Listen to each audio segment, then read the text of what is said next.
If you've ever been to a talk or a conference and looked at the person delivering and thought, I could never do that, I could never be confident enough to do that, then I want to challenge that belief in this video because I think you can. Hi, I'm Kevin, and I'm on a mission to help developers share their knowledge in the most impactful ways possible. In the past 5 years, I've trained thousands of developers, and I've had conversations like that one many times. Folks have come up to me afterwards and said, I really enjoyed that, but I can never do what you do because I'm not confident enough. Well, I want to let you into a bit of a secret, and that is, I'm not confident either. So I'd love to bring you through a typical delivery of mine, sharing with you the emotional roller coaster that I go on during almost every delivery. And hopefully, as I share some strategies and thoughts at each stage, you can be encouraged to give this a go for yourself. So before any engagement, I over-prepare. I do lots of prep.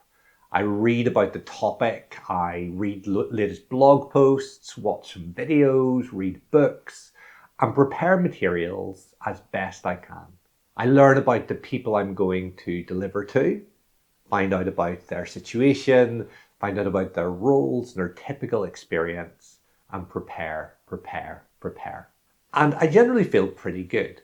My preparation gives me confidence to know that I'm ready for any questions that are going to come, and I think I've covered most of the bases. But in the morning of day one, my nerves start to creep up. I start to panic a little bit. Have I really prepared enough? Is this the group where it's all going to go wrong?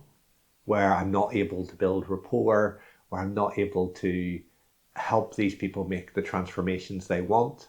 And so as I arrive at the venue, or as I log into the Teams or Zoom call, I'm feeling a bit nervous.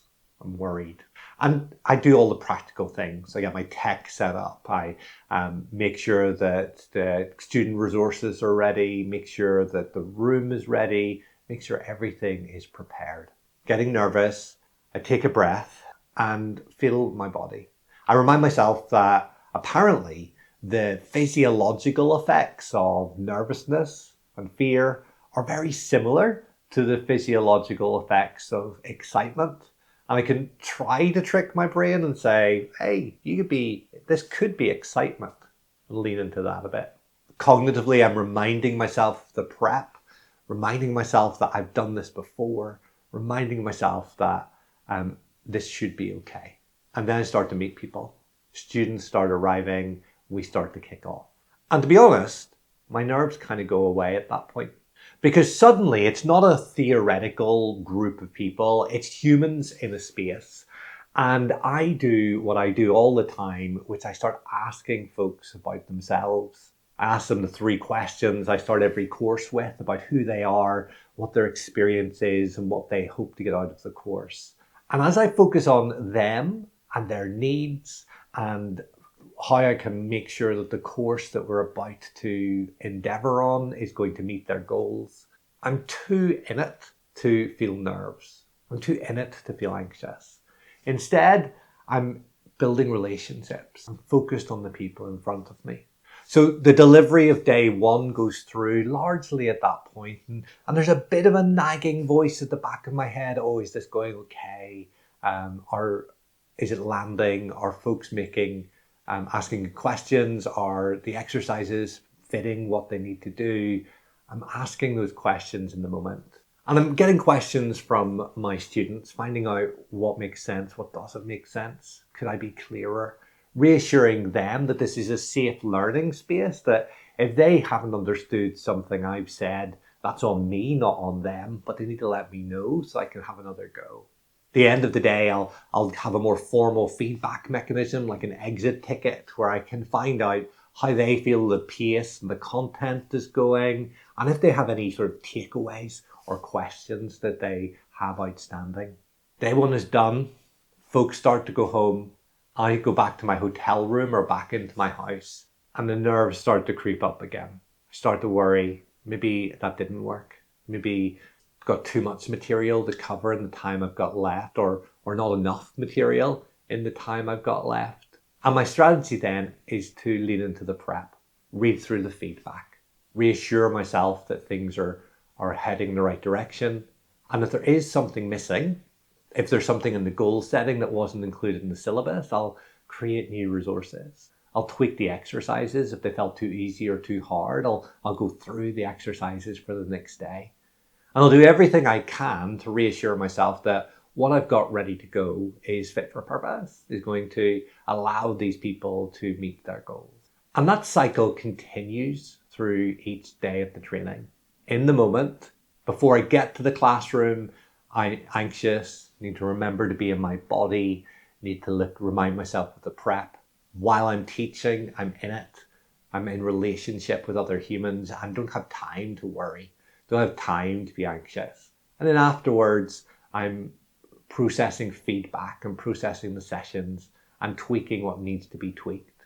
Spending my evenings often redoing things for the next day, reviewing exercises, adding extra demos, helping folks to really achieve the goals that they want to.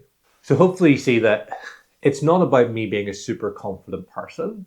It's about me wanting to connect with people, wanting them to achieve the goals that they've set out, and wanting to create a space and an experience that's going to allow that to happen. You could do that too, asking questions, doing prep, and being prepared. As the course ends, I'll head home, exhausted normally.